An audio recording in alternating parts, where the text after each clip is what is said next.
Got it. There's the agenda.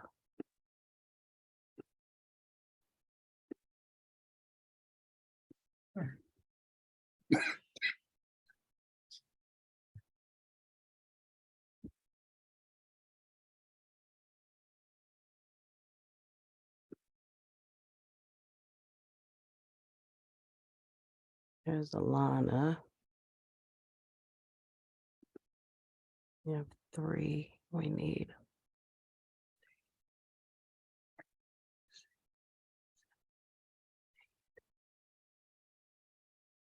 So we need 5 for a quorum.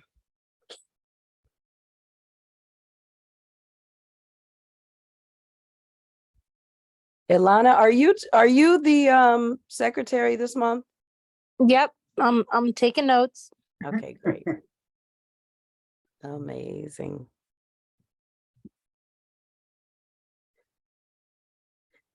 We're gonna have, we can't, well, hopefully in the next 2 minutes, we'll have a quorum. If we don't, just so you know in advance, the old business, the CBA discussion is also up at the top of the agenda, and we're going to do it at the top rather than at the bottom. So that's going to be deleted down there.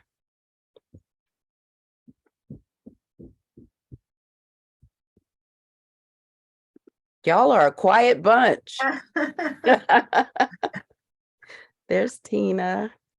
Okay, 1, 2, 3, 4, 5. Okay, we have a quorum.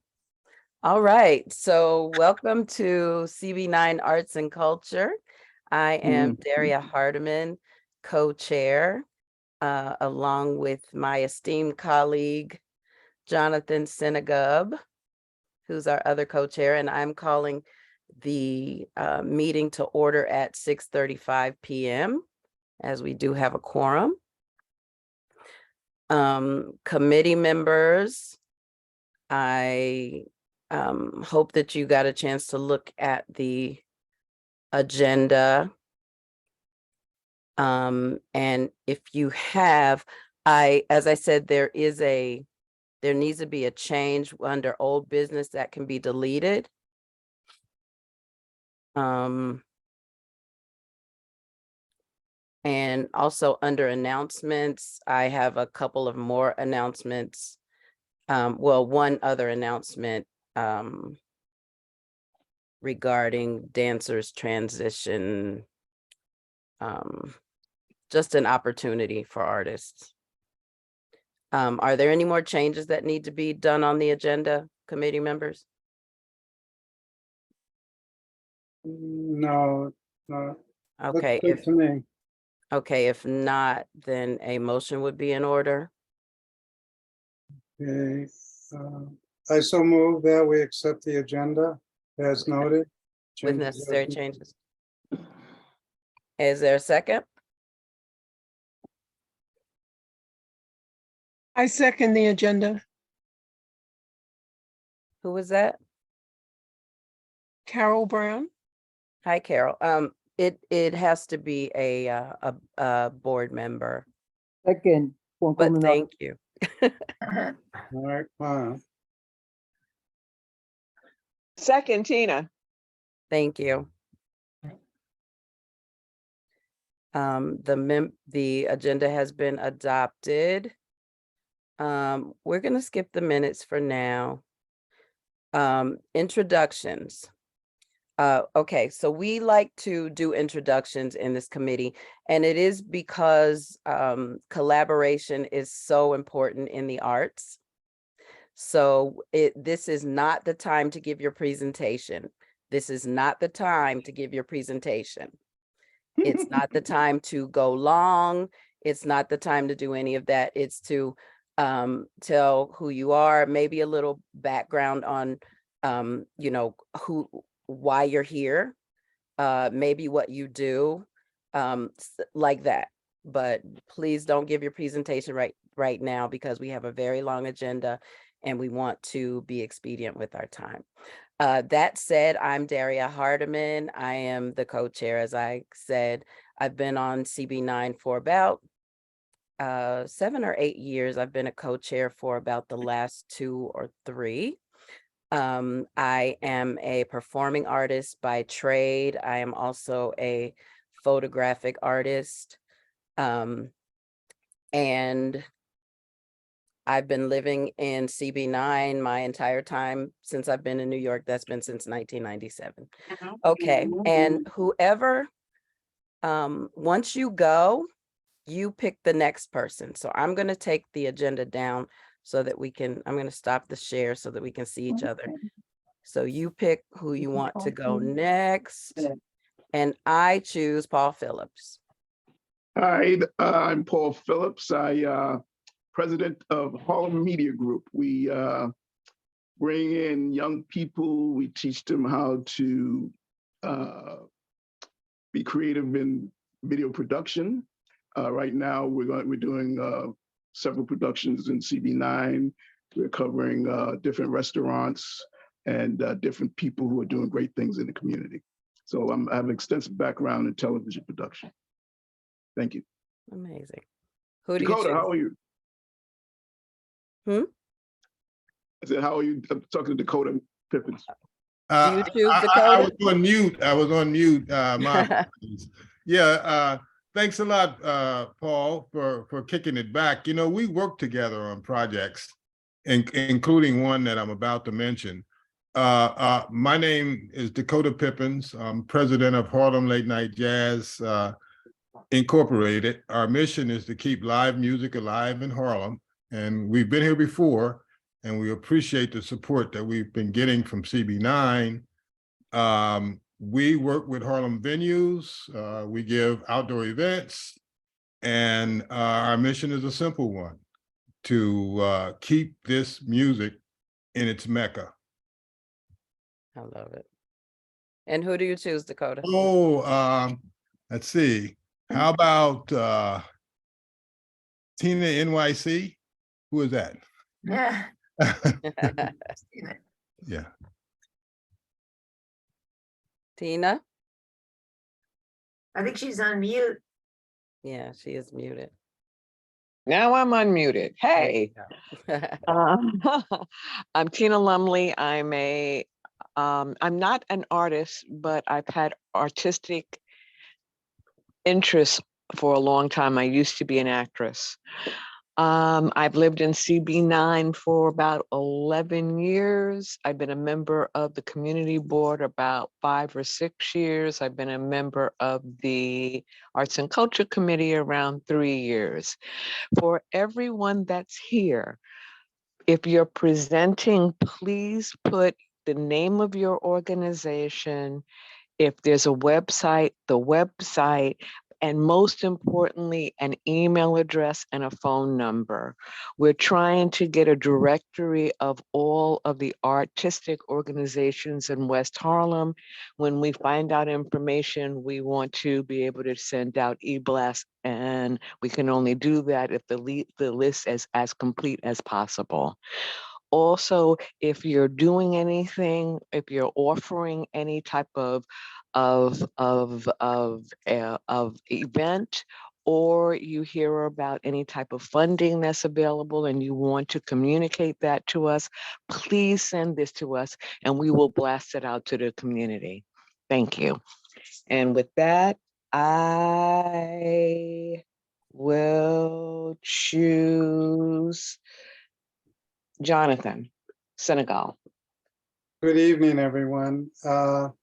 I'm a member of the community board. I'm also a co-chair of the Arts and Culture Committee with Daria. And I've been on the board for, it's closing down now on 4 years. And I'm a resident, obviously, of Community Board 9. I'm also an architect, so don't hold that against me. But, you know, it's always wonderful to hear all the activity that's going on in District 9. It's just just wonderful to hear about everyone's efforts to promote performing, visual, and all the cultural arts here in the community. So welcome. And I choose Juan. You're up. Hi, can you hear me? Yes. Yes. Okay, great. I'm sorry I was a little late. My name is Juan Colmenares. I'm a high school teacher. I teach at a Philip Randolph High School. I moved in 1993 into Harlem. I studied architecture at CCNY, but I never made it because I don't know anything about math. So I am very jealous of Jonathan, and I'll keep it, and I'll hold it against him. When I was a young man back in 1947, I used to frequent St. Nick's Pub. I know you guys heard of it, so I miss it a lot. So every time you guys talk about jazz, I am like up my Nick's chair. Pub is where we got started. I hate to interrupt, but I No, have to it's comment great. on I that. love that place. That was Every the origin Saturday of our night was organization. insane in there, and Monday nights was the best. Anyway, I don't want to talk too much because Daria doesn't want us to. So bye bye. Thank you. Who do you choose, pick- Juan? I pick Educators for Arts in Minds. He doesn't have a name in it. I should change that. I'm Tony Gonzalez, and I am indeed an educator for the organization called Arts and Minds. I also do community outreach and administrative work for them. That's why I'm here. We do primarily museum arts programming for adults with dementia and their care partners. And now we're expanding into older adult centers, senior centers, primarily in CB9. So that's my story. That's why I'm here. I'm an artist and a member of the arts community uptown for decades. So. Welcome. Who do you choose?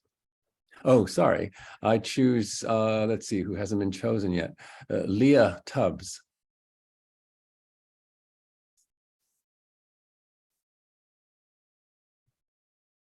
Hello, my name is Leah Tubbs. I'm the founding artistic director of Mod Arts Dance Collective. We are a Harlem-based modern dance company, and the focus of our company is to hold space for and with BIPOC, Black, Indigenous, and people of color artists and communities through our choreographic work, festivals, concerts, residencies, and workshops. And it's so great to be with all of you this evening.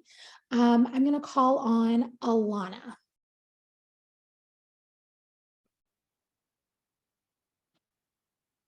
Hi, Alana Mercado. I'm originally from the Bronx. I've been in Harlem since 2006. Been on the community board since 2017. I'm a member of the Housing Committee and of Arts and Culture. I have a visual arts background, and yeah, I'm taking notes tonight, so happy to be of service. Who do you choose, Alana? Oh man, I'm so sorry. Let me see. Oh, I choose Yuan Chen.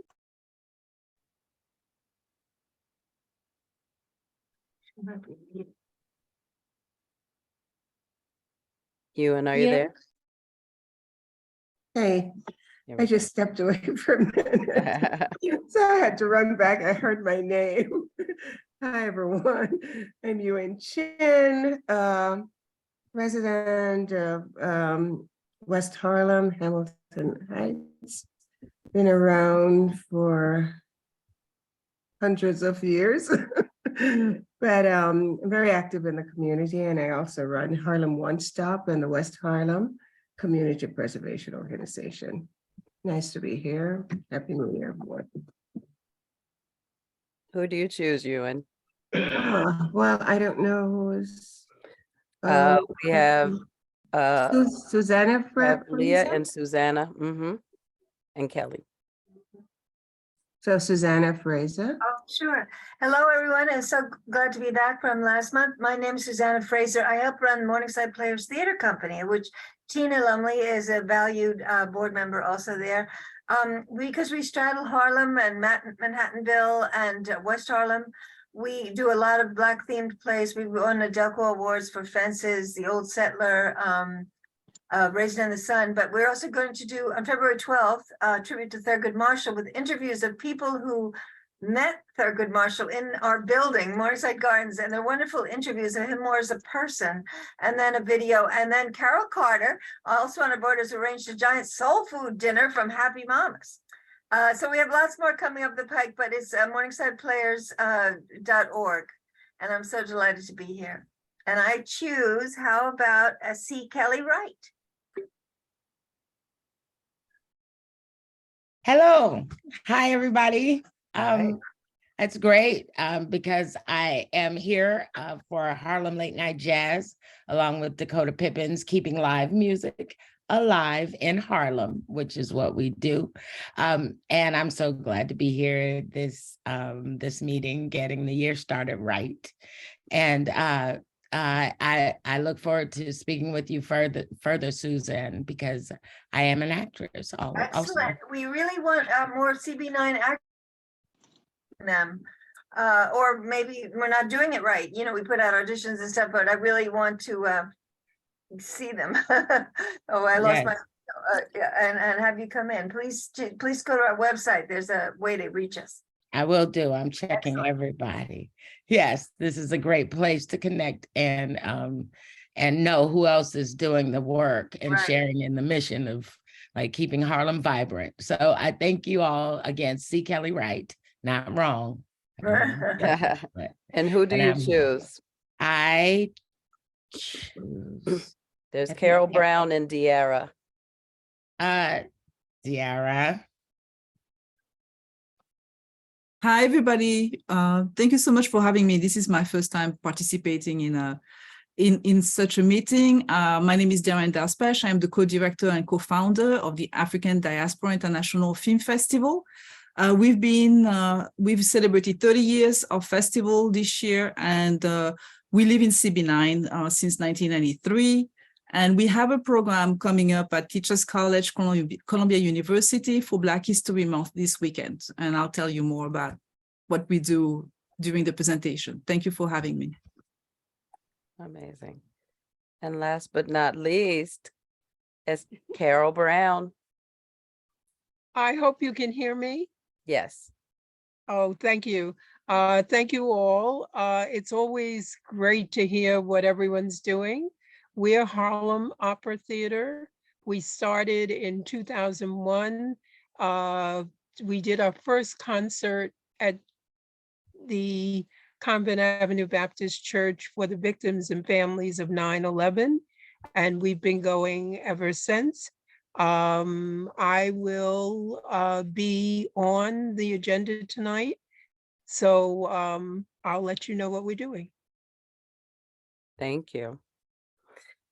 Okay, that's our introduction. So we're going to move on to announcements. Our first announcement, that is you, Jonathan, about the contacts. Yes. I would just like to say that when communicating with the Arts and Culture Committee, that it's important for both Daria and I to be copied on all emails, correspondence. And I put my email in the chat, and it would help in facilitating any requests. Like, I know after tonight's meeting, we'll have to process your attendance sheets. So it helps Daria and I coordinate and communicate with the community board office and you folks. And we also, if there are any special requests or any requests about follow-up information, it really would help if we both kind of got in on it. Because, you know, we have other lives and we're here, we support one another. Daria's busy, I pick up the ball and vice versa. So just, I don't want to belabor the point, but if you could email both of us, plus the CB9 Arts and Culture email address, which is, I think, arts and culture at CB9 Arts. cb9arts@yahoo.com. So, this way, all the bases are covered. Okay, thank you. Yes. And sorry to have three it's Jonathan, it's me, and then it's the committee email. So there are three that need to be at least CC'd on there, please. Yeah, I don't see Jonathan's. Maybe I'll put it in again. okay. Here we go. Okay, can y'all see my screen? Do you see where it says Entertainment Community Fund? Yeah. Yeah. Okay, this just happened to come in my email today, and I just wanted to, since we were having the meeting tonight, this is the Actors Fund, which is now called the Entertainment Community Fund. And they have a scholarship program. I just tripped into one of these seminar things that they had at one time. It's not strictly dancers, but it is mainly for the dancing community. But since I do musical theater, I guess they let me in. And I'm in the union, but I just wanted to make sure that people were able to see this if you didn't already know about it. It's a scholarship program, and they're helping pay for education for artists who are transitioning out of the performance space. I knew Alex DeBay, but I also got a scholarship from them because I used to be a ballet dancer to go to Brooklyn College, and they paid for almost everything. They were really incredible. Yeah, so thank you for that. Who is that, Susanna? Susanna, yeah, I know Alex from years ago, but has Alex passed away? I'm worried, but maybe. But anyway, yeah, so, but they also have other scholarships from career transition for dancers for people, really great. There's so any kind of education, they will pay like everything. Yeah, so any kind of degree. Yeah, They just don't want you, this is sort of sad, but they say they don't want you to get a degree in theater. They're trying to make you survive in the real world. So the whole thrust is to get you like learning a different skill. It's a little upsetting, but there's, trying to be practical. Yeah. So I got it kind of late, but I saw it and I really wanted to present this. So please take screenshots or whatever. I could, forward it if anyone is interested, but I did want to present this tonight. And so moving on. Daria, can you please forward that to us, please? Yeah, who is that? Juan? Colmenares. Yeah. Yes, I will. Excuse me, I'm having trouble sending in the chat box. I put in a message and press the blue button and nothing's moving. I think if you type the message in and just hit return, did you try that? Say it again. If you type below the blue box where it says everyone, if you type in your message and then just hit return on your keyboard. Oh, it went. Okay, it's good. Try that. Try that. I don't know. No, it just went. It just went this time. I guess it was something happened. Okay. But it went. We got it. Thank you. Can you all see my screen still? Yeah. Okay. So we're going to move on to our committee reports. These are just subcommittees that have formed within our committee that are just kind of keeping their finger on the pulse of different projects that are happening in the city and around the district. The first one will be about the West Harlem Arts Alliance updates, and that is Jonathan Senegub. Are there any updates? There are no updates. I just, maybe for some of the new folks, folks that attending for the first time, the WHA, the West Harlem Arts Alliance, was formed in a collaboration with WHDC and the Community Board, this committee, to create an independent organization to represent arts organizations and artists in West Harlem. And it's in its infant stages. It's a 501c3, and it has a board of directors.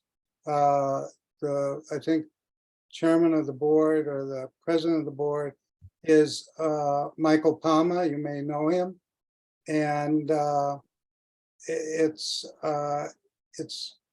going to slowly come up to speed. They're going to provide resources and information to the artists in this community.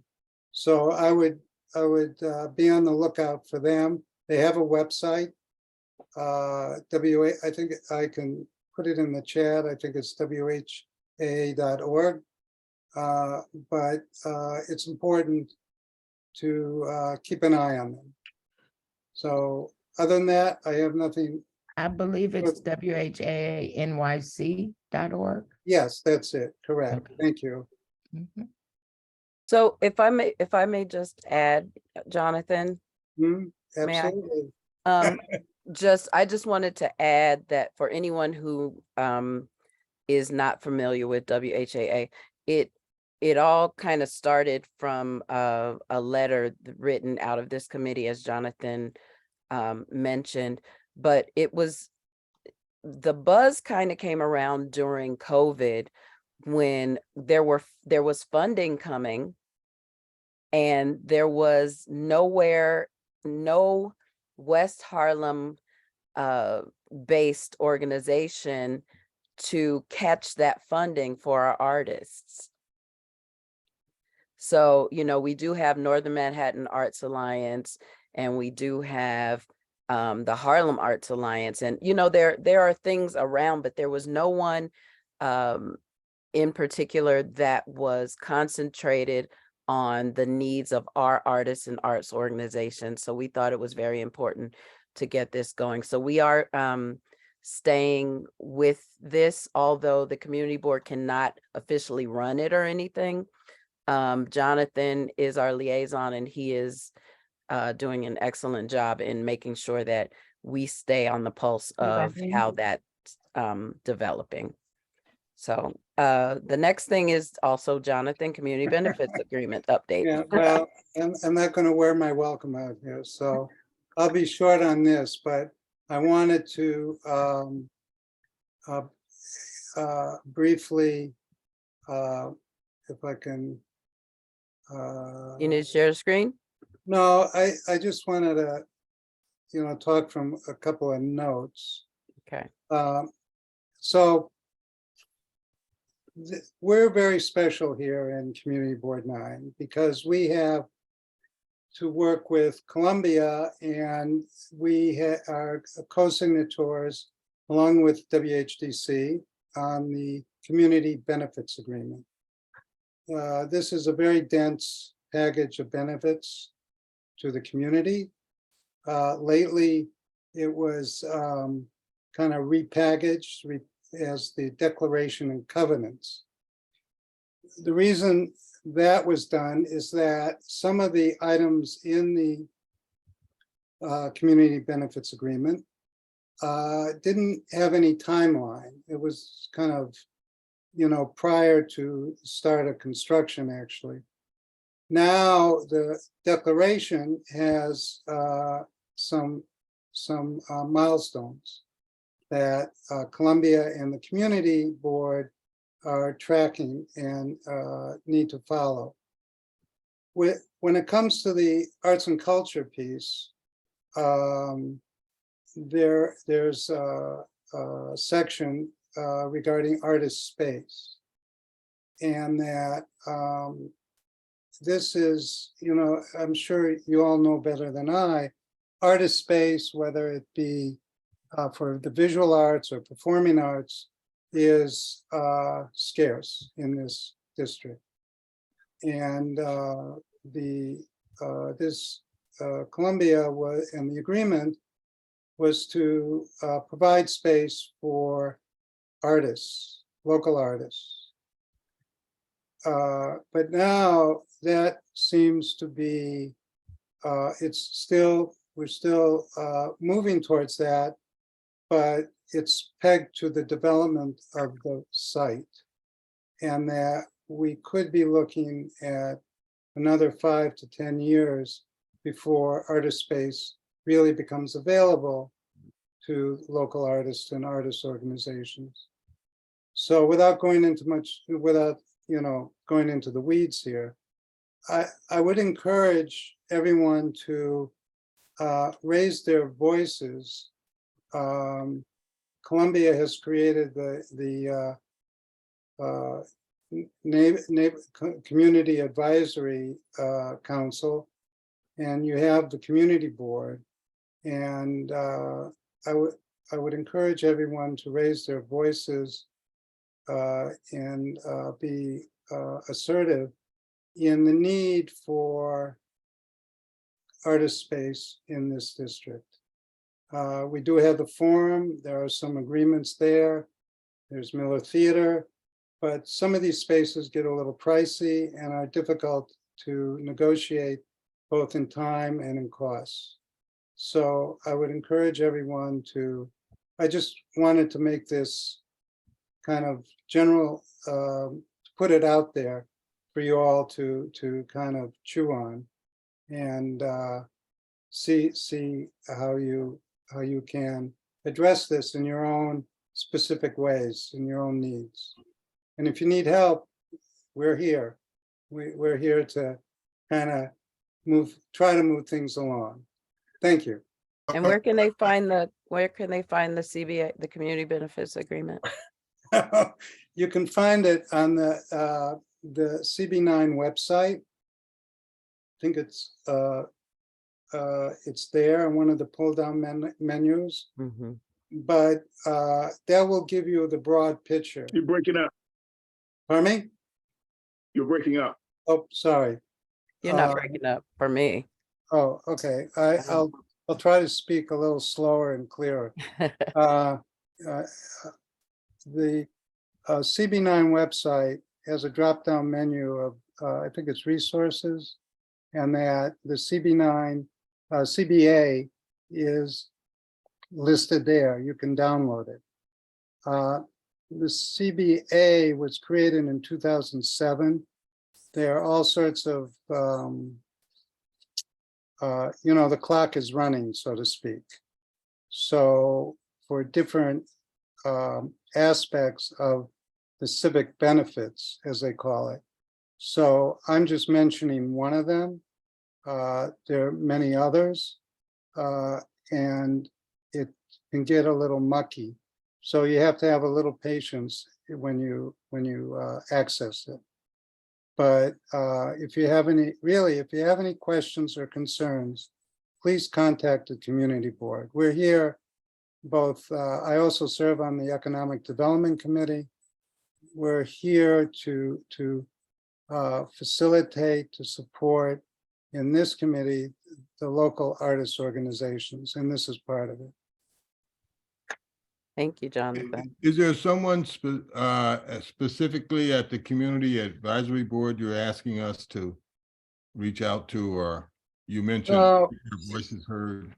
Yeah, Dakota, that's a good question. The advisory council is fairly new. It's about 9 months old. And it was formed by Columbia affiliates. There are no members of the community on this council. And that, as Daria has pointed out on several occasions, there is no single committee of this council that deals with the arts, strange enough. So one could reach out to, they have a list of council members, advisory council members, and there's I believe, a vice provost involved. You can reach out directly to them, to the vice provost. So, Thank you. you know, if you want to copy me, you know, I'd be glad to jump in. And maybe in the future, we can invite some of the representatives from the council and from the other departments to attend our meeting here. So, you know, I welcome any and all to raise their voices. Really, it's important. Any questions? Okay, I invite you all to stay connected with us because the community benefits agreement is big and far reaching, and we're, you know, the arts piece is our thing. So, and there's a lot of possibilities for help and things, using Columbia students to help set up business portions, using wasn't there something for like that you can use law students to help Yes. with, yeah. So there's just so many benefits that could help, especially our smaller organizations. There are benefits there for us, but the first thing is a lot of people don't even know anything about this agreement, and it is something that was negotiated for the benefit of our community because of the because of all of the real estate that Columbia has taken over. So it's payment. And it is, there is a time limit on many of these benefits, and if we don't use it, we lose it. Right.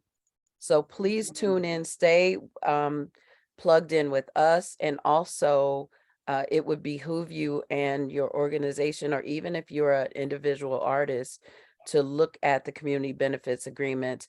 You know, there are stipulations for space and all of that. The thing is, a lot of it has not been utilized at all. Some of it has been, a lot of it has been underutilized, and we don't know if that's because of, you know, ignorance, that we don't even know that it exists, or if people are having issues with it. But right now we find it very important, and Jonathan finds it particularly important, and he's taken a deep dive into this, and he's going to make sure that we wring out all of our benefits before they run out.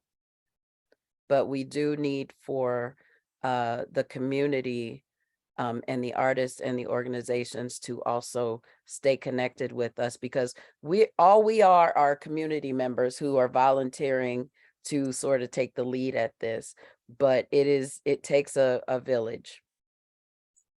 Some of you may know Victor Edwards. He's our first vice chair at the community board. He leads the subcommittee of strategic planning, and he has had a lot of patience with me. So he and I really kind of try to parse this community benefits agreement and its associate documents. So, you know, we would love to hear from the community, what your needs are, the actions you feel are important to take. So again, I don't want to belabor it, but, you know, we need to raise our voices. Thank you, Jonathan.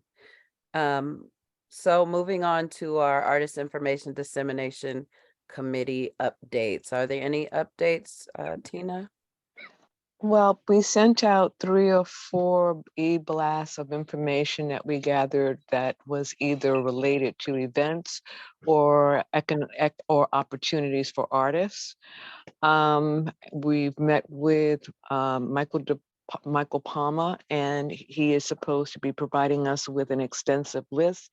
It's not recent, so we'll have to cull through it to see which artists are still living and available in the area. And that's it so far.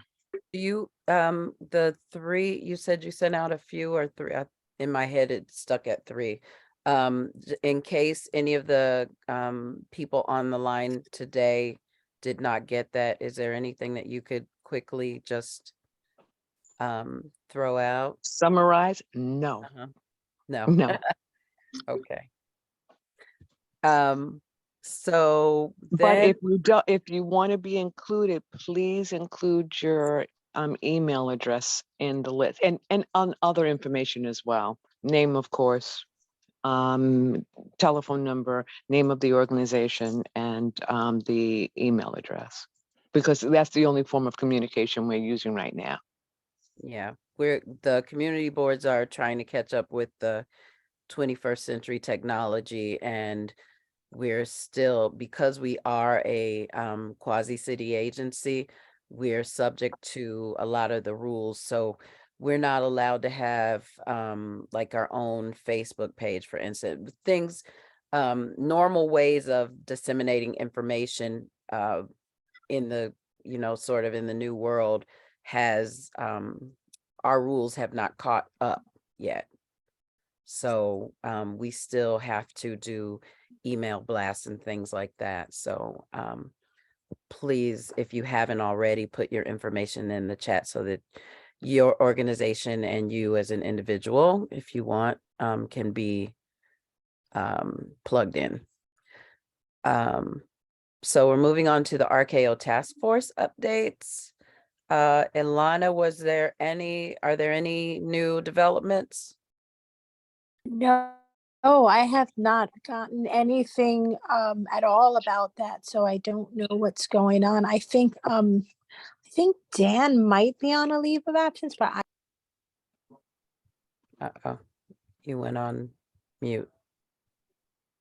oh yeah, I'm sorry. Did you hear me? Oh, You hello? said Dan went on a leave of absence and then you muted. Was that all you Oh said? yeah, I think that was it because I haven't gotten anything, and I don't. Is Walter on the? I don't think Walter's on the call because I know he was also on that. But as far as I know, I've got no emails about that. So Okay, that's I fine. was as well, and there's been no communication at all Okay. for a while.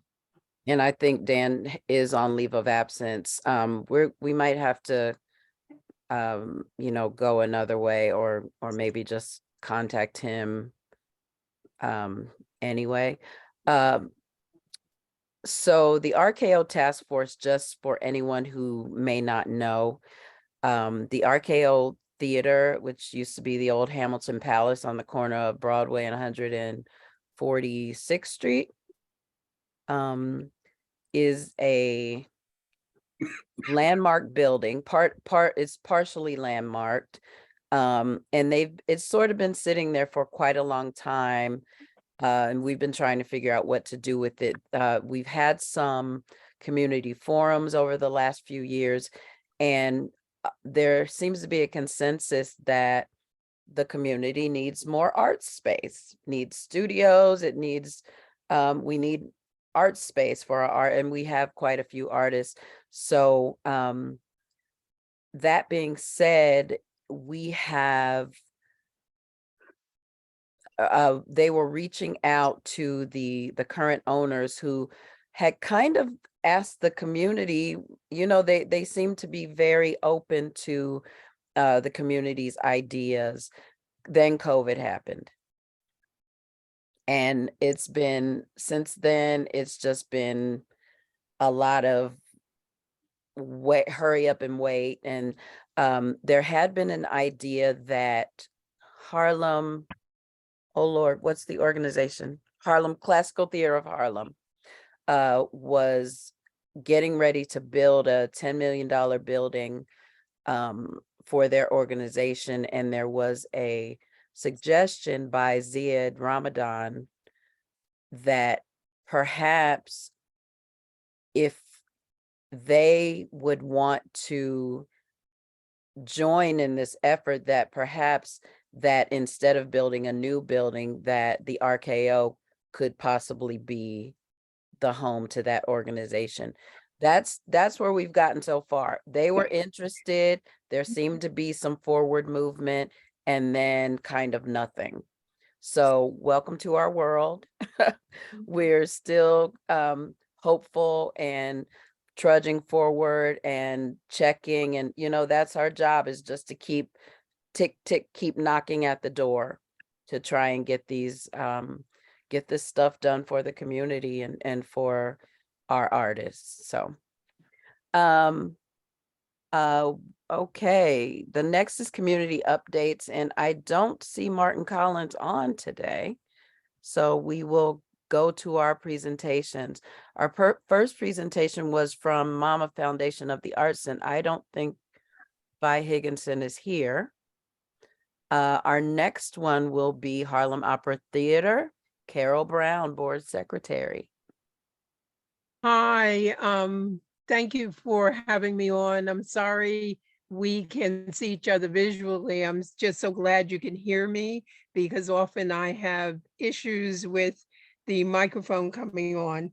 Harlem Opera Theater, as I mentioned, has been working. Our base is Convent Avenue Baptist Church, 145th and Convent.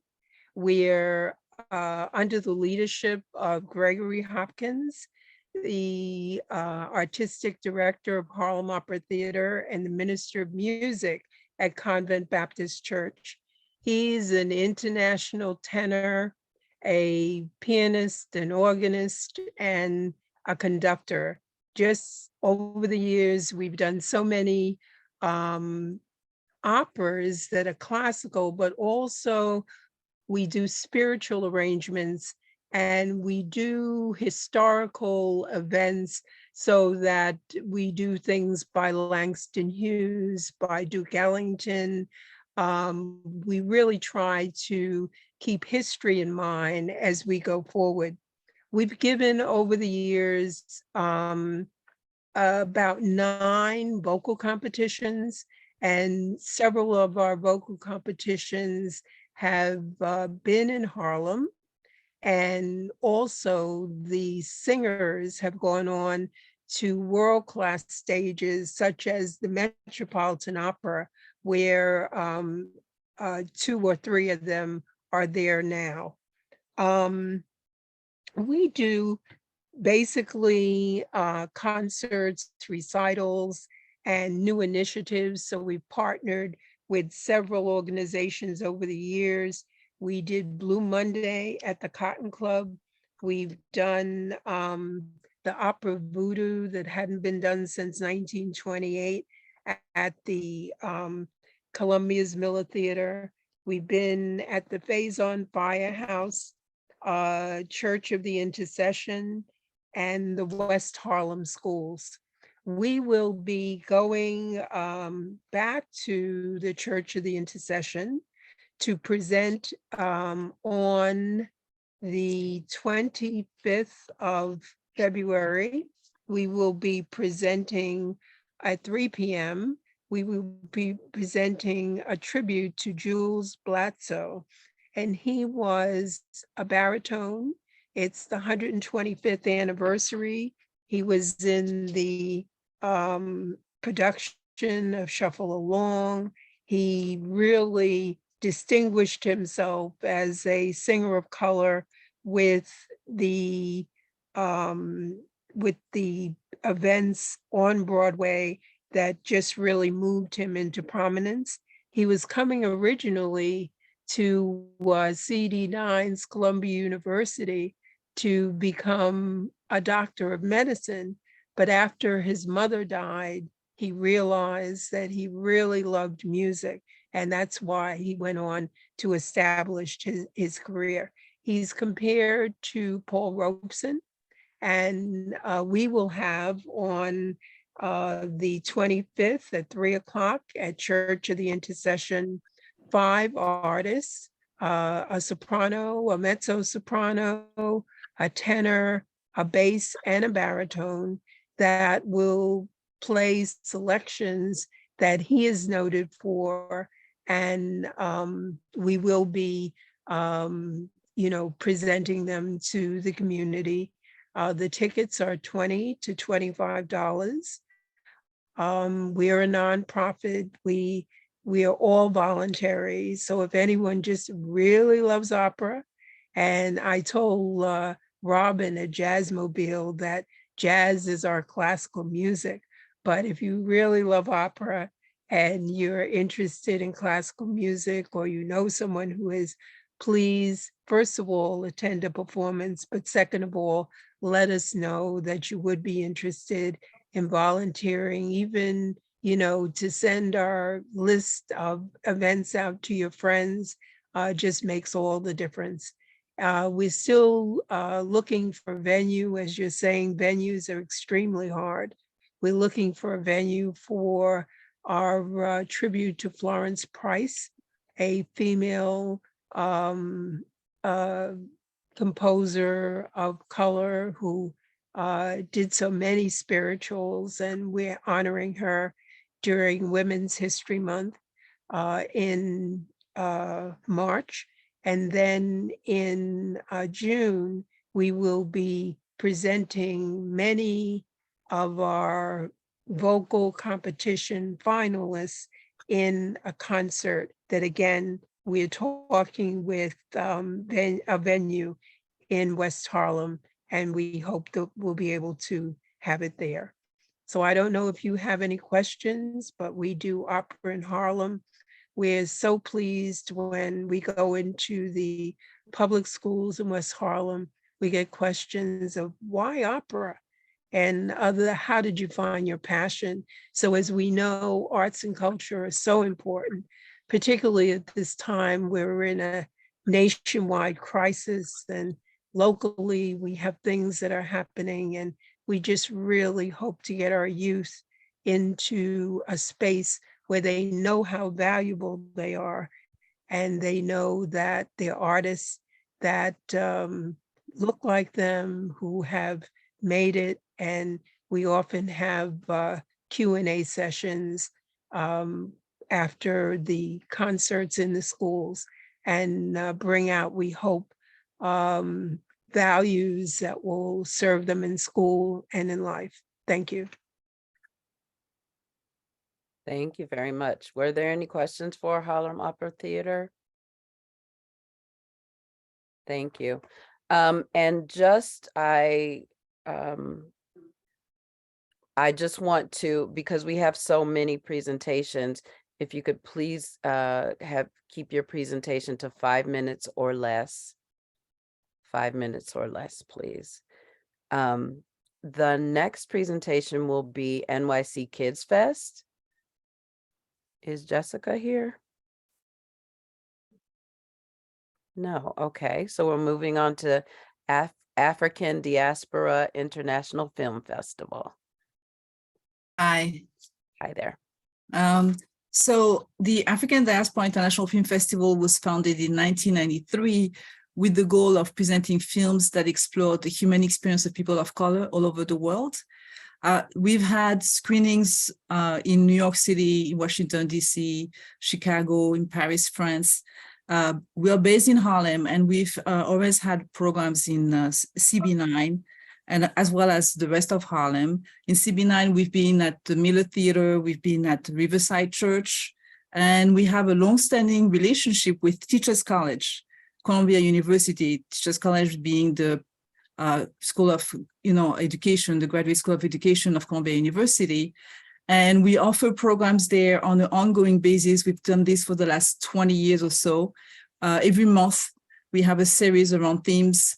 And again, this month, we have Black History Month coming up this weekend with films about Frantz Fanon, films about the creation of the Rasta movement, about the Cuban Maroons, about Langston Youth and Leon Gontran Damas. They were two Black poets, and about slavery in Africa.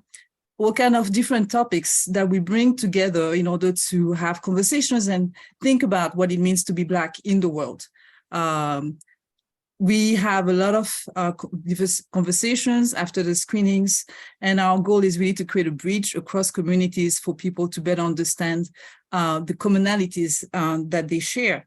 We have the films about the Black Latino experience, Black Caribbean experience, African American experience, Blacks in Europe. I myself was born in France, so I am Afro-European, and also, of course, from the continent. The festival was held last year. That was the 30th anniversary, and we had a grant from West Harlem, and we used those funds to have community screenings at the Boys and Girls School, Boys and Girls Club of Harlem. And those were open to the public free of charge. And we presented a number of films that dealt with the Afro-Latino experience in music, as well as films that were appropriate for young people. So we also have a school program that we run where we, students attend, students attend screenings free of charge. And the festival was founded by myself and my partner and husband. His name is Dr. Reynaldo Barroso Spesh. He got his degree from Teachers College Columbia University, his PhD or EDD in the teaching of foreign languages and using how to use films in the classroom.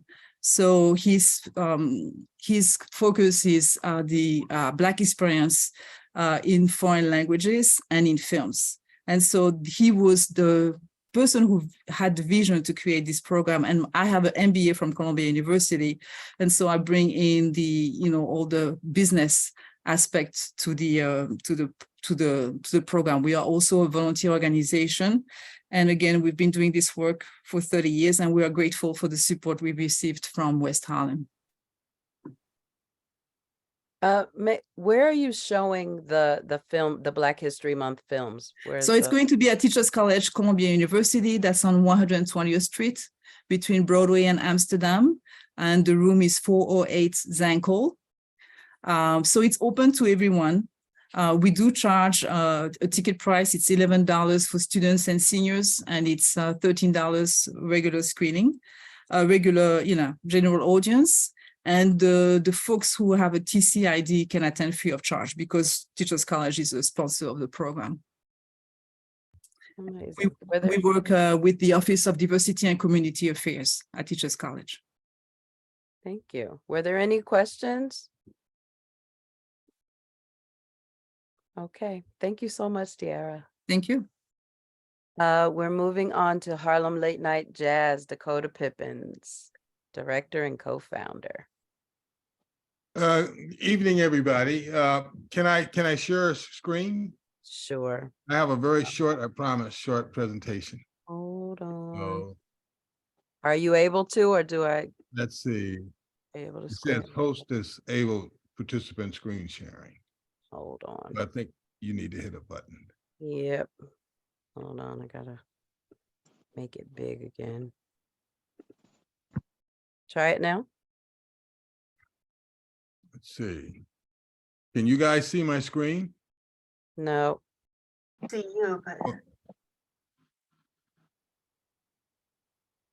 What about now? Yes. Oh, great. Fantastic. I'm a technical expert. You believe that, So this is brief, I promise. And I know CB9 members have seen this before, but a little bit about us. We're a nonprofit organization. We were 501c3. We were founded in 2016 and incorporated a year later. And our mission is simple. It's to keep, really, we're saying live music alive in its Mecca, Harlem, New York. And our business model is to partner with venues. And we book, market, and actually help them pay for the musicians themselves. In some cases, we actually pick up all the expense. We operate by primarily, donations and grants. And CB9 has been, a good partner with us in the past. During COVID, we launched something called the Jazz History Tree. And I would like everyone to go go to jazzhistorytree.com. That should be, I'm sorry for that mistake, jazzhistorytree.com. And this is an interactive history of the music going back before 1619.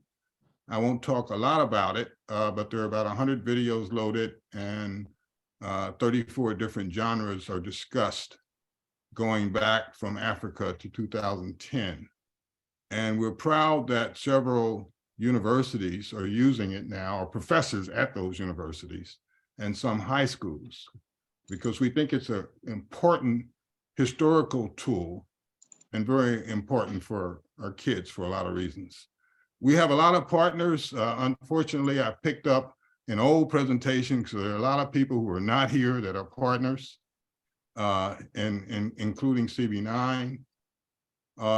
We have been awarded congressional proclamation, and for 3 consecutive years prior to COVID, we were nominated for outstanding achievement in support of New York culture. We're a small organization, I should say, and C. Kelly Wright is a co-founder and fellow board member. And someone mentioned St. Nick's Pub. I live 1 block away from St. Nick's Pub, and Kelly lives down the street. And when St. Nick's... too. What is the pub? Say it again, please. What is the pub?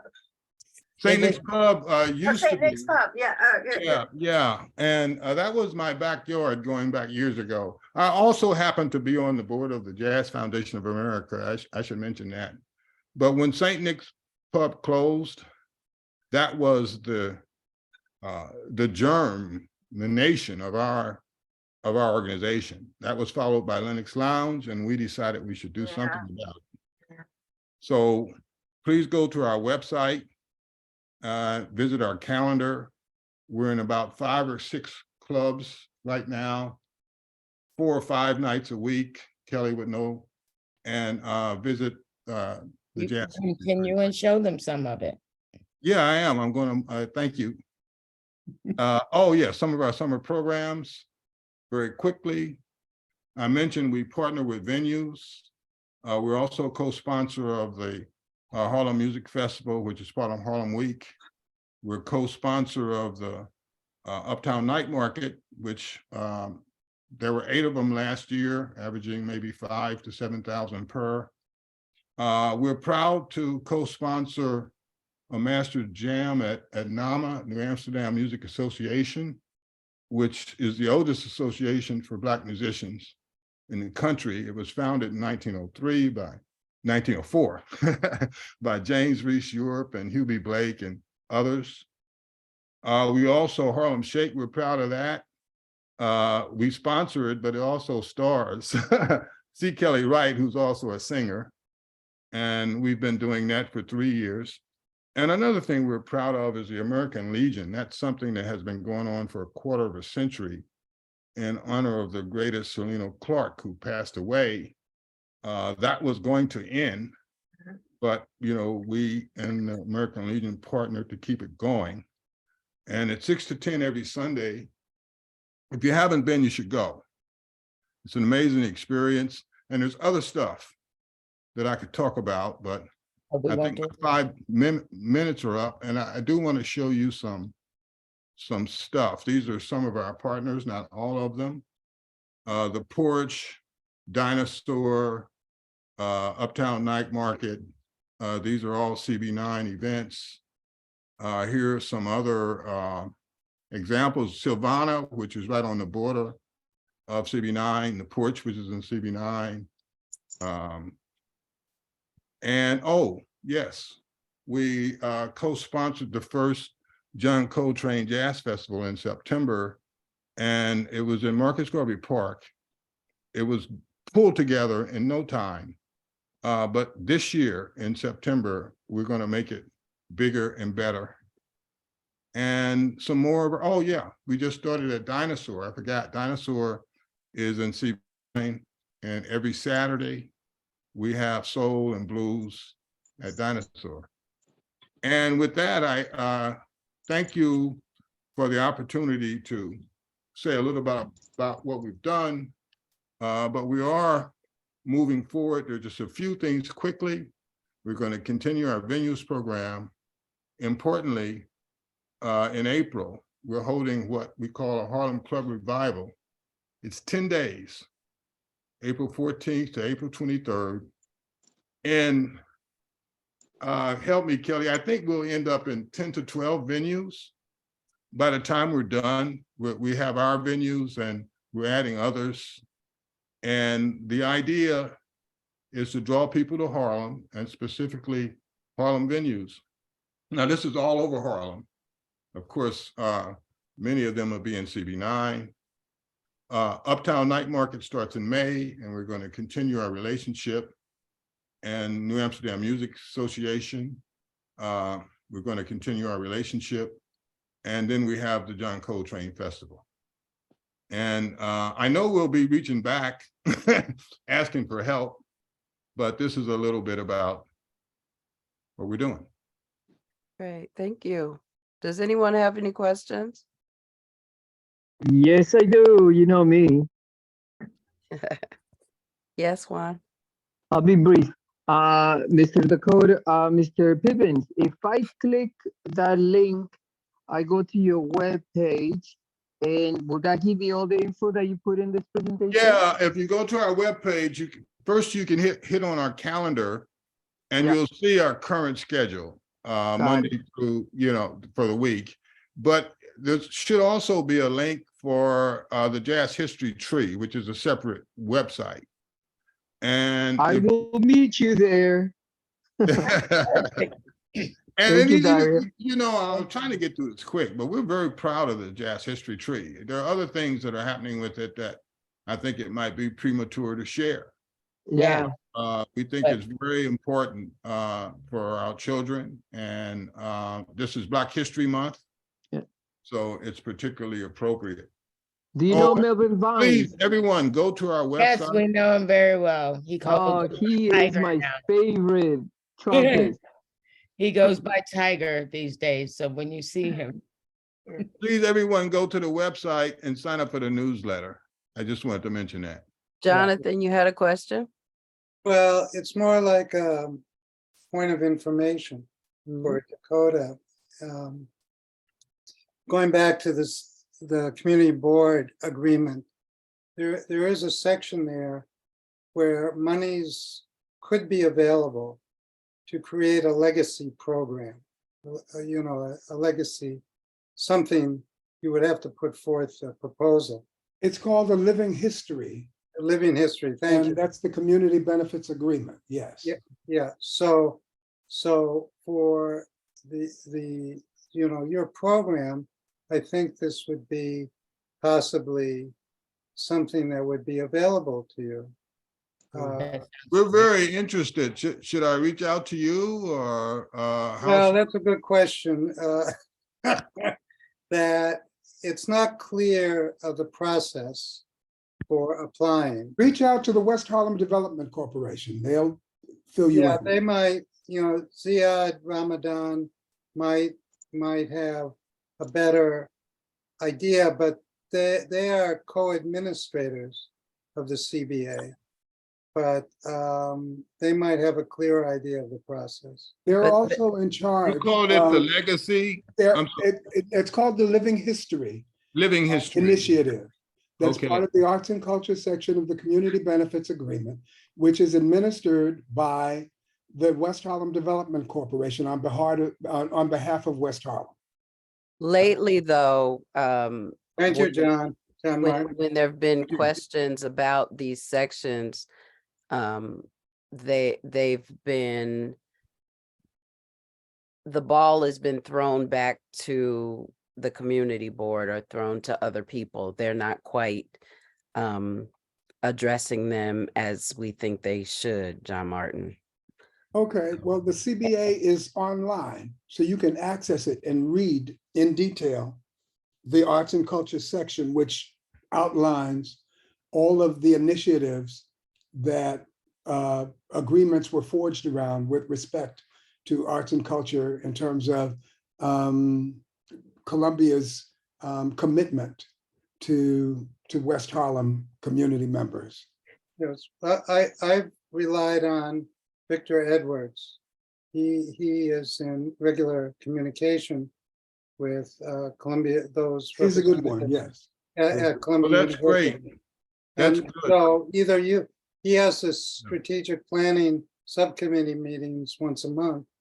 And I don't know the schedule, but you could attend that and bring this up, or I'd be glad to pass the word along to him to see what. Victor helped, get us in this meeting. He absolutely lives right across the street from me. Oh, well, So this you is have, go for it, you know. You yeah, have that's a good. You don't need me. coincidence. You don't need me, you know. so- But I'm very interested in learning about this program, and I think I can go online to do that. Well, You can read the CBA to begin with. Okay. And if You have were you helped write the CBA, didn't you, John? I drafted the arts and culture section, yes. Okay. I developed the working group that So you'd be a good person to developed ask. the arts and Absolutely. culture section. I haven't looked at it. We signed the agreement in 2009. So I would go Okay. back and look at it. But the living history section, which is what Jonathan is referencing, is what you should look at. And then if you have Okay. questions, proceed from there to West Harlem Development, and Victor or I am accessible as well. Thank you very much. You're altogether welcome. Yeah, thank you. Yes, thank you very much. Thank And our next, excuse me, y'all. Our next presentation is from Stephanie Nelson Dance Group. Is Stephanie here? No, she's not. Okay, moving on, Harlem Media Group, Paul Phillips. Hi. Hi Paul there. Phillips, Harlem Media Group. What we do is we produce several segments on businesses in Harlem. We're working closely with CB9 businesses like The Porch. We did a segment on them. New restaurant over on St. Nicholas Avenue. We did some stuff with Chris Scott over at the, Butterfunk Biscuit Company. We're also going to be dealing with the layer over Make My Cake. What we try to do is help entrepreneurs, especially restaurants after the pandemic. We promote it, and it goes on a show called What's Eating Harlem, which is on PBS, NYC Life TV, and we get a lot of traction there. And we also, what we do mostly at Harlem Media Group is to, we help young people learn the business of television production. And we have several young people now that we have trained, and we bring in new people periodically as we have the funds. So that's basically what we do. And where are you located? Where do you work out of? We work out of 410 West 149th Street. I'm around the corner from Dakota Pippins. I work closely with him. We're going to be working closely with him on the spring jazz festival that he's doing. We're going to be doing a lot with him on that. And during Convent in St. Nicholas, right around the corner from the old St. Nick's pub. So I'm glad you mentioned that, Paul. I'm going to interrupt and just for a moment and say that, Paul's been helpful for us for a long time in terms of helping us publicize Harlem Late Night Jazz. I just wanted to say that. Well, you're doing good work, so that's not a problem. And would one get involved or become a part of your program?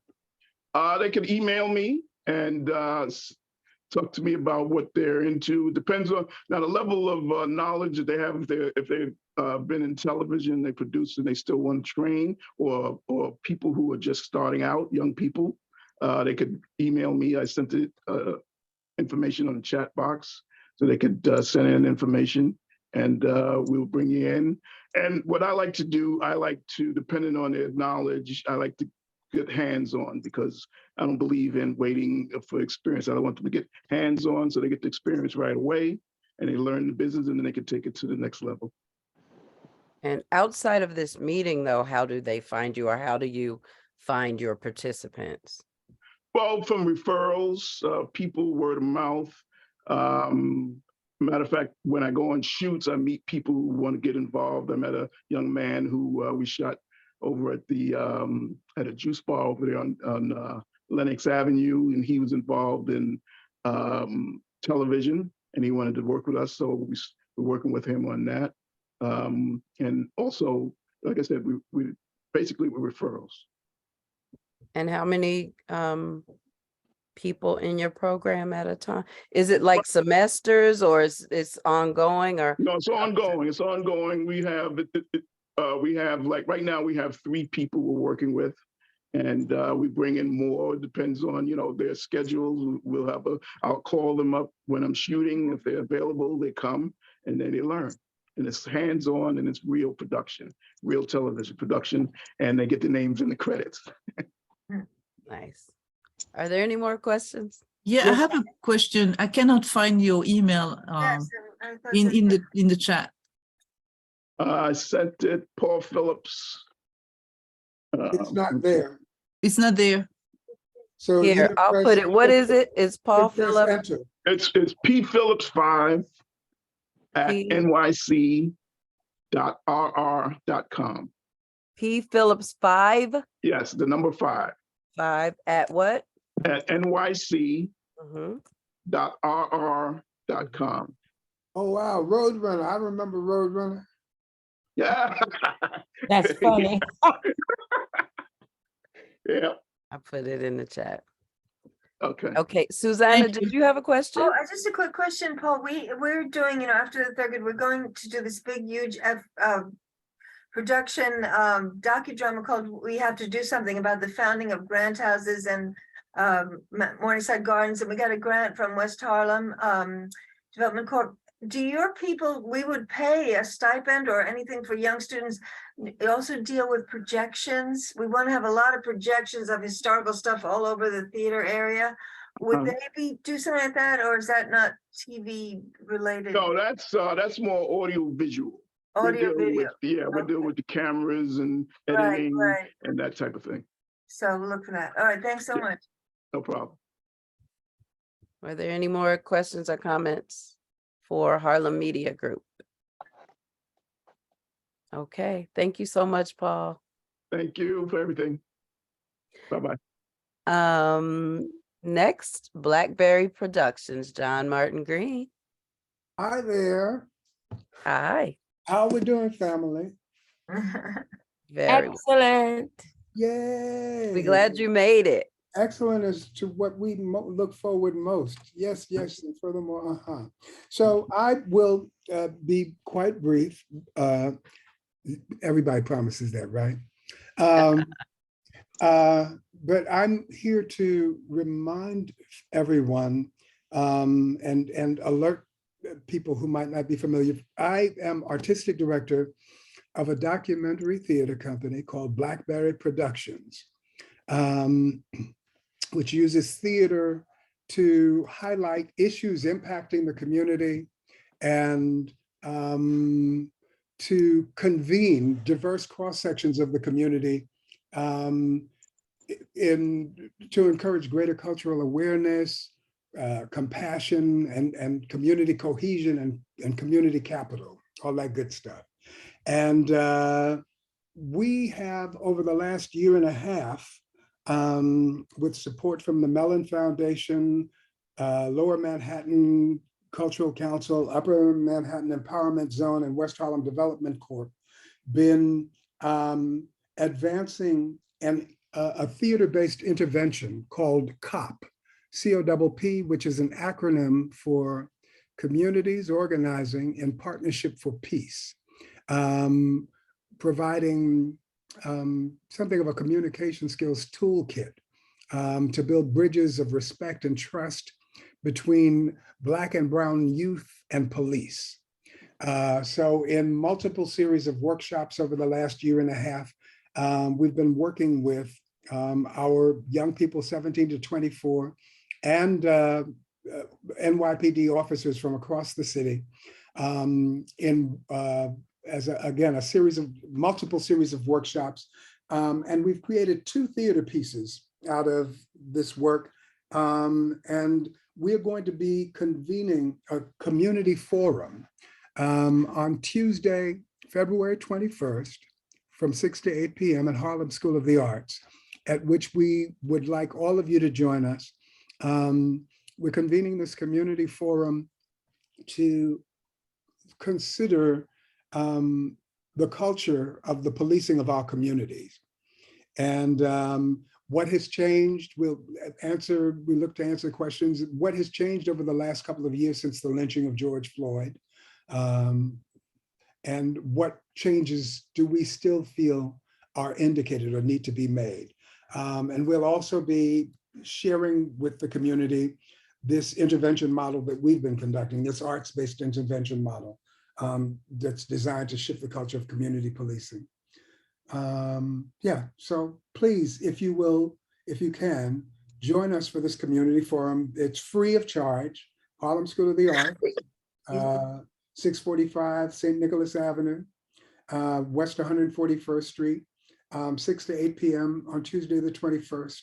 And there'll be refreshments, and members of police and community will join together in solution-focused reflection. Yeah? You're muted, Daria. I said, I love that. I love you. I love it. It's just, and I'm so glad you made, John Martin is doing double duty today. You just came from work, from teaching, right? My 3rd class, yeah. So we're glad you made it. Can I ask what you teach, John? Well, I teach health education at Hostos, which you probably know is a junior college in City University system. Yeah. Of New York. Yeah, but so I teach nutrition, I teach interpersonal relations and teamwork. And this intervention model is grounded in interpersonal relations and teamwork praxis, and along with, a theater praxis and some other social science methodologies. It's a synthesis. Also, if I can, and I'll take 6 seconds. There's another organization called the Gatekeepers Collective, which is a resiliency enhancement network of same gender loving, queer, gay, and bisexual African descended men who, and my sister Vi, oh, hello, precious angel, how are you? That beautiful smile. The Gatekeepers Collective is in the midst of a public art and theatrical narrative development process, the public art portion of which has just launched in Link NYC kiosks, and it's many art installations that are derived of young emerging Black queer artists. So be on the lookout for it, if you will. It's across West Harlem, all over Manhattan, and some places in Brooklyn even. Amazing. I think Juan had a question or a comment. Yes. Two things. First thing, it's a general statement. A lot of people bring up really good stuff, but you have to put a link on the chat so that we can click and then see your stuff. Because if you tell us a lot of stuff, a lot of people don't take notes, we just listen. So I'm a listener and I get, convoluted with all this info because I'm listening, but I want to also save the information so that later when I'm free, I can go back to it. Your stuff is really important, John, Mr. Green. By the way, I saw you yesterday running. You were going the opposite way. I said hello to you.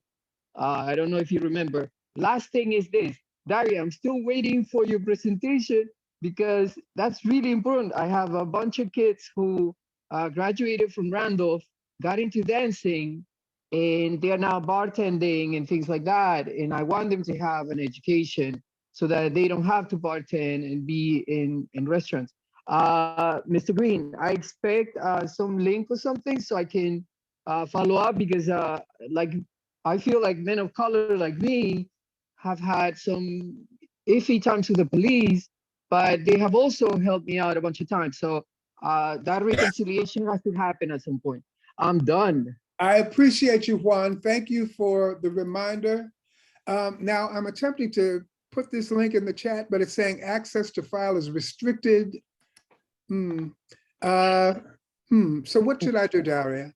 John Martin, if you, Daria, this is a suggestion. If you want, I put my, this is Tina Lumley. I put my email in the chat.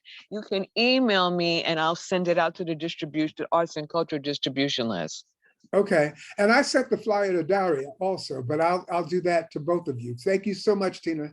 Good to hear your voice. And Juan, if you put your email in the chat so I can have it, and I will forward you that the dancer scholarship information. Also, I try, and I got it for everybody this time except for Paul Phillips. If you look on the agenda, Juan, Blackberry Productions website is listed at blackberryproductions.org for John Martin. Got it, Mr. Martin. Keep jogging. It's important. Bye. It is. It is. It's a grounding mechanism. Were there any more questions for Blackberry Productions, John Martin? No. I have a question. Okay. We're saying that you're meeting with the police. Are any of our religious organizations also part of these forums with the police? There have not been religious organizations working with in the workshops per se, but one of our coordinators is Reverend Rhonda Akanke McLean Noor, who some of you may know. But religious entities are welcome. All are welcome. Okay, I would reach out to them. Old school was that you didn't look forward to going to jail. And we have a different culture out here now. And I think that that needs to be part of the invitation that goes to all churches in West Harlem. Thank you. Thank you. This is Dakota. I have that meeting down for 6 to 8 on March 28th, Harlem School of the Arts. No, February 21st. Wow. 6 to 8. Tuesday, February 21st, 6 to 8 p.m., Harlem School of the Arts. Okay. Thank you, Dakota. And Vi Higginson. Well, hello. Welcome. Oh, you're on mute. You muted. Thank you. There you You go. know, I'm so happy to join you. I had a little difficulty getting into the Zoom at 6:20, but I'm so glad to be here now and to share all the stuff that's going on. And I'm so happy about it. We have initiated in the Ralph Bunche School. Now, we've been there for a number of years with great success, according to the principals, that they were last academically, and now they're in the top 5. And they think that music has a lot to do with it. So we want to give credit where credit is due. I see the difference. So this year, we initiated something different. We started with kindergartners. We were doing 8th and 9th graders. And the principal said, nobody wants to deal with the kindergartners. I said, I'll deal with the kindergartners. And I tell you, it's the most beautiful experience that we could ever have, listening to these young voices. And, you know, when they took the music out of the school, they took the power out. So music has a power. So when we put the power back in, it's evident for everyone to see. The teachers were crying. Joanne was there from West Harlem. She was crying. I was crying because the expectation was limited, but it far exceeded everything we could possibly imagine. And so therefore it's really clear what the music does to the brain. So I just wanted to mention that as part of it. And of course, we went back to urban assembly with our high schoolers and brought in curricula. And so in addition to that, I want to report that Mama I Want to Sing is 40 years old. Wow. 40 years old. And we are going to celebrate Black history, Black music, Black theater, Black history, and Black voices. I was just looking at Joy Reid just now, and she was talking about the 1619 Project and what music really meant and how we were able to communicate with music. And that's been our journey for these last years with Mama Foundation for the Arts and Mama I Want to Sing. The Mama Foundation turns 25 this year, 25 years, like it's hard to believe, especially since I'm only 39. But anyway, we are very happy, to contribute. And I'm very happy to say that we are working with the West Harlem Development Association with your seniors right now. They intend to bring 300 seniors to Mama I Want to Sing. We want to get them out of the house. We want to get them activated and feeling good, because Mama I Want to Sing was written for my mother. I wrote it because she had nowhere to go. Television wasn't satisfied. She never went to the music. She wasn't going to the disco. So we had to create, it was an underserved audience. And when we put Mama I Want to Sing on the stage, which was about her and my oldest sister and Harlem and 126th Street, she had somewhere she could go to be proud of. And so seniors are very, very important to me. I won't take up most of the time, but Black History Month starts for us on February 24th, and Press Day is February 26th. And we're going to run for 3 weeks, and we're going back to where we started. We're going back to the Heckscher Theater on Fifth Avenue at 104th Street. So I just wanted to convey some of those stories about Mama I Want to Sing and our relationship, with Community Board 9 and West Harlem. So thank you for listening to me, and I'm happy to answer any questions that anybody may have. Thank you. Any questions? Well, amen to the program. Do you have a listing of website on the chat? Yes, mamafoundation.org. Oh, yes. Great. Okay, good. Excellent.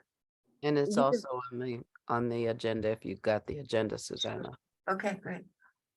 I just wanted to say amen to everything you're doing in the school. I'm a big believer.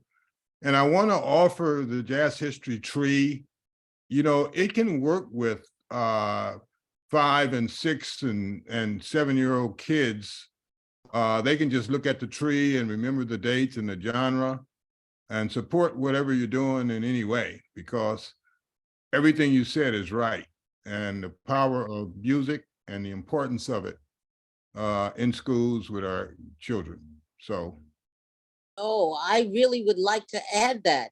Yes, because the evolution of music, and now we're beginning, because they don't want us to study our Black history. Now we go study it more than ever, and it's really true. And we sort of operate on the 5th Jubilee motto. 5th Jubilee singers, gathered the music together, gathered the voices, and travel all over the United States raising money for the college. And, they travel all throughout Europe, the magic of it. And then you can see why. That's how they raise money for the school. Yes. Exactly right. That's right. And before George Floyd, that's all we could do. We had to raise money for our school because we got so many no's from so many places.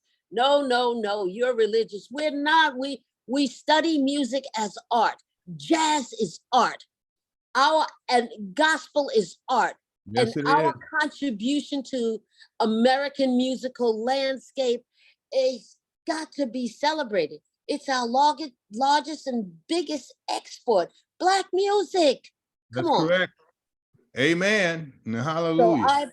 I appreciate, so arts and culture, Amen. I appreciate you guys for supporting us and thinking about us. And I hope you'll come out and celebrate with us, because it's not gonna be just a show now. We're Do gonna you tear that thing up. Oh, we're gonna burn up that stage because we got something to celebrate coming out of this pandemic like this. Right. So thank you for letting me share today. I appreciate you guys and I enjoy you. by Thank you. any chance, do you have a flyer or something of that nature that could just be distributed easily for the event? Absolutely. We have a CR code. We have everything that'll take you directly to the website. Shall I send it off to you? I can get it to you. I don't know how to do it on my phone. I don't, but if you you go go straight ahead. to the website, it's right there, mamafoundation.org. It'll take you right. You can pick your seats. You can sit where you want to sit and everything. And congratulations on 40 years. I'm second guessing myself, but I think I'm almost positive that I saw Mama I Want to Sing while I was in high school in Yes. Cincinnati, Ohio in 1985 or 86. Yes, absolutely you did. That's Yeah. the exact time that we headed out across the United States, you know, and we were on the road for 2.5 years. And then we went to Europe and Japan. But you know, we always had a Board of Education show for $10 on Thursday morning at 11 o'clock. And we put that back in for this 40th anniversary. And so many people said, my first show that I ever saw in my life was Mama, I Want to Sing. Because it's a metaphor. I mean, whether you want to sing or be a doctor, a lawyer, social worker, dentist, whatever, you know, you want to be seen, you want to be heard, and you have to have permission to come. It's okay to be somebody. Don't let anybody tell you you're anything less than beautiful. And that's really the message in all of this. And music helps do that. And that's why some people fear the music, because it brings culture together. It brings people together. You know, like you saw on the Grammy Awards that Miami. That was a very diverse situation we had, if you saw that. Anyway. Yeah, I really want to applaud you, because that, you know, my personal story and that show, I went to a performing arts school and I wanted to perform for a living, but I was originally from a small little town and wanting to go in a town, you know, in a business where you're supposed to know people, and I knew nobody. And 25 years later, I've been a professional performer for 25 years. And that really, that show had an impact on me. So thank you in so many ways. Wow. Thank you. Wow. That makes me feel so good. Good. Yeah. Thank you for saying that. Yeah, it's an honor. It's an honor to have met you and gotten to, you know, you're not just Vi Higginson from way over there. You're, you know, Vi Higginson who is talking to me. Yes. You should come over and join us for Wednesdays. Every Wednesday we have adult music. It's all free. All our programs are free. And if you want to keep your pipes up and be around and fellowship with other singers, I would invite you and, you know, to come on, hang with us at the Mama Foundation. I would love it.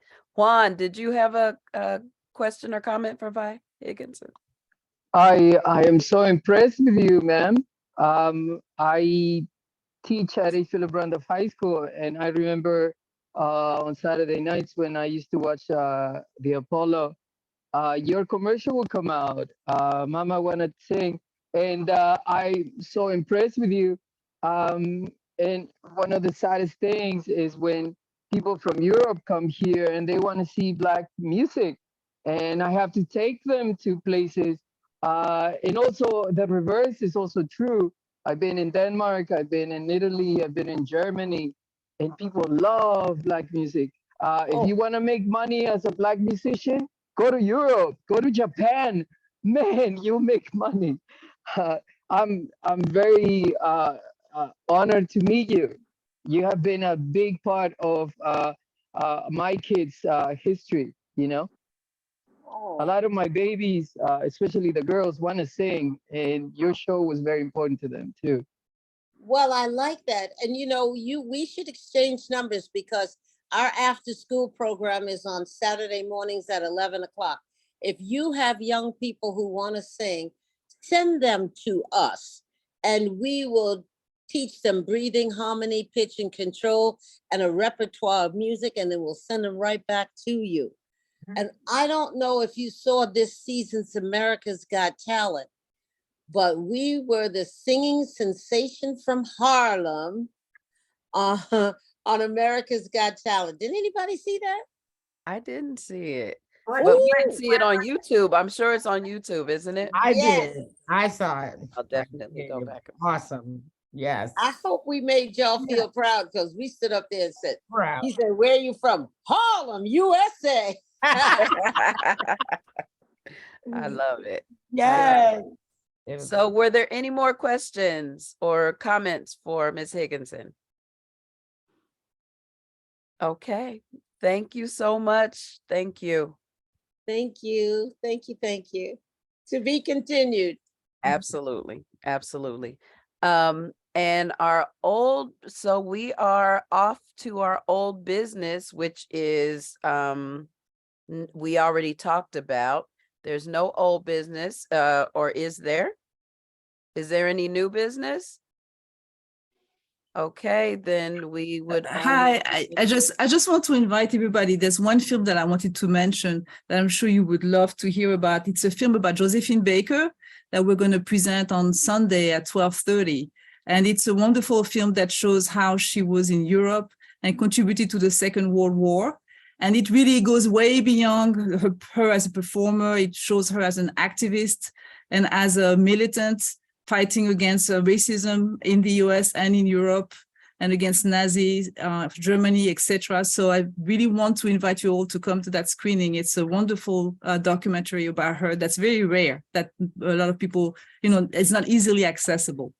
And it's on this Sunday at 12:30 at Teachers College, Columbia University. And we can get the details on nyadifs.org. That's correct. Okay. Just reiterating to everyone that for most of our presenters tonight, all but one, if there's anything you missed, the website address are on the agenda. So in the absence of anything else, we only would need a motion to adjourn. Motion to adjourn. I can't. Yep, I second. Okay. I think it was moved by John Martin tried to, but he was he was muted. Please. Tina. Oh, yeah, so No, go for it. Moved by Tina and seconded by me. Jonathan.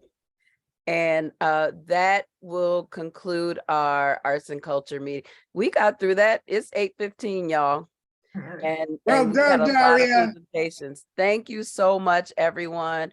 Please stay connected. Please check out the CBA, get all those benefits. And if you have any questions, come back to us. Let's hook up with Victor Edwards, John Martin Green, who wrote it. He wrote it. So if there's anything to be extracted from it, we have all the tools here. And fortunately or unfortunately, we may have to dig a little bit to actually access what was promised to us, but we're ready for the fight if you're ready to join us. John Martin's email is on the list that you sent out. No, it is the Blackberry Productions website is on the list. John Martin, do you want to put it in the chat and I'll leave it up for a little while? So we are dismissed, everyone. So you can also save the chat. So, and everyone's information is in the chat. So if you look down next to the little happy face emoji at the very bottom, next to it, there are 3 dots and you can save the chat. So you And will have I all, convened and conducted the working group that crafted the arts and culture section of the community benefits agreement. John Martin, we might have to have you back maybe next month if you're available to specifically talk about that. But me, you and Jonathan can talk about that Okay. offline if the possibility of that. Well, Okay. I have a practical Yo. question. So what's the process to get this attendance form that is required by West Harlem? Email it to the three emails that we talked about at the beginning. Yes, I have those. Yeah, Jonathan.Seneca1 Uh-huh. at gmail.com, Daria at yahoo.com, and CB9 arts with an S, CB9 arts at yahoo.com. Please send it to all 3. Okay. And we will, and send it, sooner rather than later, because I know that there are time limits, and sometimes, our lives get busy too. So the sooner you send it, the sooner it can get to you. Ilana, is your hand up on her? Yeah, so when I'm gonna get the copy of the meeting from Youtha, but will it have the chat in there? Will I be able to see? Because I tried to copy, but it only let me copy like the last thing that was in the chat, like John Martin's email. So will I be able to see the comments in the chat when Yes, when but I you can save the whole chat. It didn't work. It didn't work on my phone. I pressed the little 3 dots and it just like copied the last thing that was in the chat. Really? So I don't know. Yeah, I mean, No, Daria, when I did this the last month. So when you put the Zoom link on a web page, you get both the video, and next to that, you get the entire chat. But you just got to be mindful that a week before the next meeting, the link ends. So you have to be careful with that. You'll get the entire thing. I almost did it word to word, but I ran out of time at the end. But it's there. It's all there. I've done it. Okay. Thank you for that, Juan. So Ilana, the answer is yes. But fantastic. Okay. Thank you, everybody. Thank you so much. Have a good night. Bless you. Awesome meeting. That was a great meeting. And I'll leave the chat up for just a few minutes in case anybody needs to copy anything or whatever. But I'm going to sign off because I'm starving. God bless you and me in 2023. Yeah.